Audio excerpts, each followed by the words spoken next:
Hallo liebe Freunde des einfach gut und günstig Kochen und Backens. Willkommen auf meinem Kanal. Heute mache ich wieder mal Pizza und zwar Pizza Prosciutto e Funghi.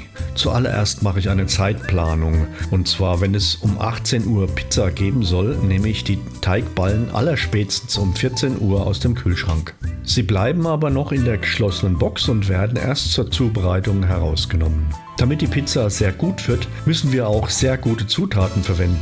Das fängt bei der Tomatensauce an. Es dürfen schon ruhig Dosentomaten sein, man muss ja nur ein paar Dinge beachten. Es dürfen außer Tomaten nur Tomatensaft als Zutaten enthalten sein, keine Zitronensäure zum Beispiel.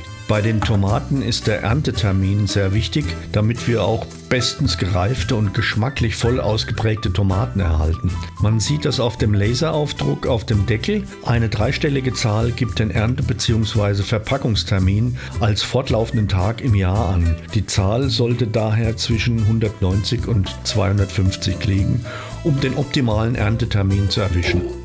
Ich verwende bevorzugt geschälte Tomaten, auf Italienisch Pelati, habe aber auch mit den kleineren Datterini oder Cherry-Tomaten sehr gute Erfahrungen gemacht. Diese sind zwar nicht geschält, überzeugen aber durch einen sehr intensiven Geschmack. Die Tomaten gebe ich in ein Gefäß und füge ein paar Blätter Basilikum und etwas gutes Olivenöl hinzu. Dann mixe ich das Ganze mit dem Pürierstab. Hier muss man darauf achten, das sehr kurz zu machen, nur bis die Tomaten zerkleinert sind, damit nicht die Tomatenkerne mit zerkleinert werden. Das lässt sonst die Soße bitter werden. Man kann sie aber auch mit der Gabel zerdrücken, dann muss der Basilikum halt klein gehackt werden. Als nächstes schmecke ich die Soße mit Salz und Pfeffer ab und stelle die Tomatensauce abgedeckt in den Kühlschrank. Die Aufheizzeit des Backofens richtet sich nach der Dicke des Pizzasteins. Bei mir sind es 45 Minuten. Ich schiebe den Pizzastein auf eine höhere Schiene in den Backofen und stelle die Temperatur auf volle Leistung Ober-Unterhitze. Dann bereite ich die restlichen Zutaten vor. Ich nehme eine halbe Packung Pilze, sie werden geputzt und in Scheiben geschnitten.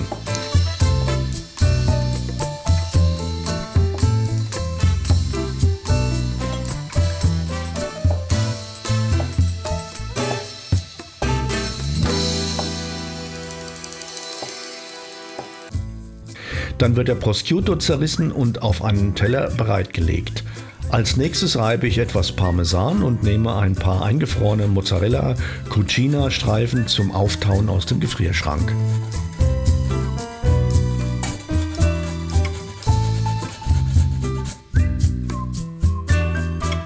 Sobald der Pizzastein ausreichend aufgeheizt ist, gebe ich reichlich Semola auf die Arbeitsfläche und nehme einen Teigling mit der Teigspachtel vorsichtig aus der Box.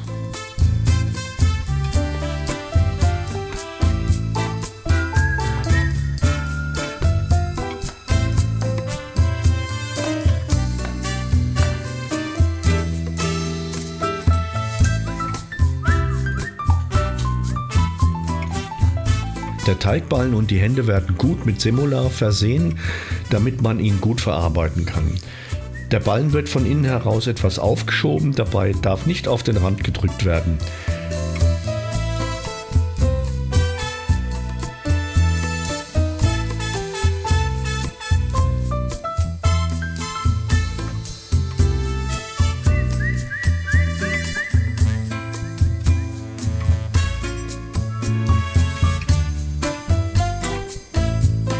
Dann wird der Teig geweitet. Ich mache das Durchziehen durch das Eigengewicht des Teiges, bis er ca. 30 cm Durchmesser hat.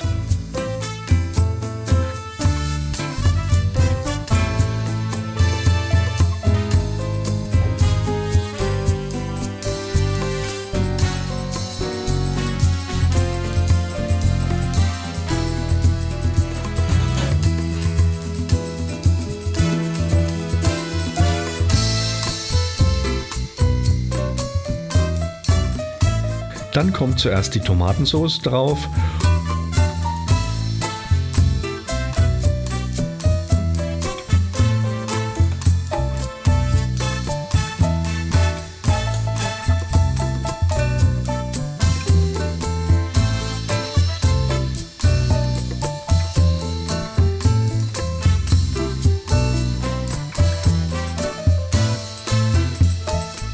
Als nächstes der Parmesan.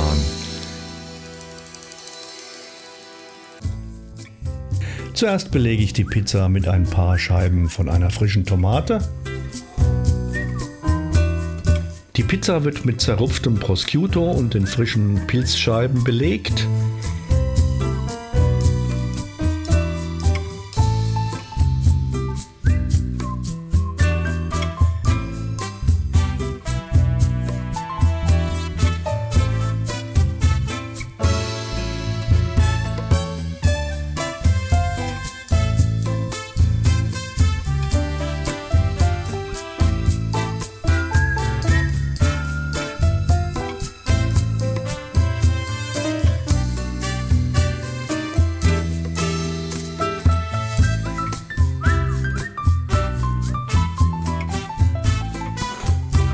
Dann kommt sie auf den Schieber.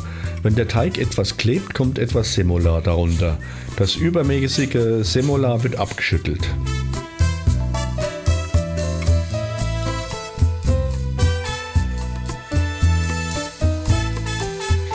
Dann kommt die Pizza in den Backofen. 2 Minuten vor Ende der Backzeit, bei mir bei Minute 6, nehme ich die Pizza kurz heraus und belege sie mit dem Mozzarella. Dann kommt sie für die restlichen 2 Minuten in den Backofen.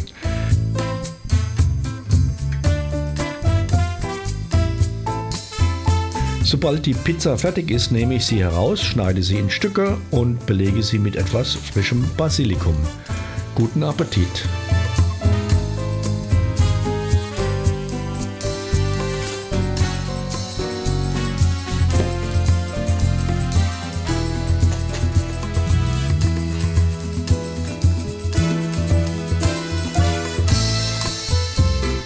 Wenn euch das Video gefallen hat, würde ich mich über einen Daumen nach oben sehr freuen. Und vergesst nicht, meinen Kanal zu abonnieren. Im Abspann findet ihr wieder weitere interessante Links. Bis zum nächsten Mal, euer Herbie.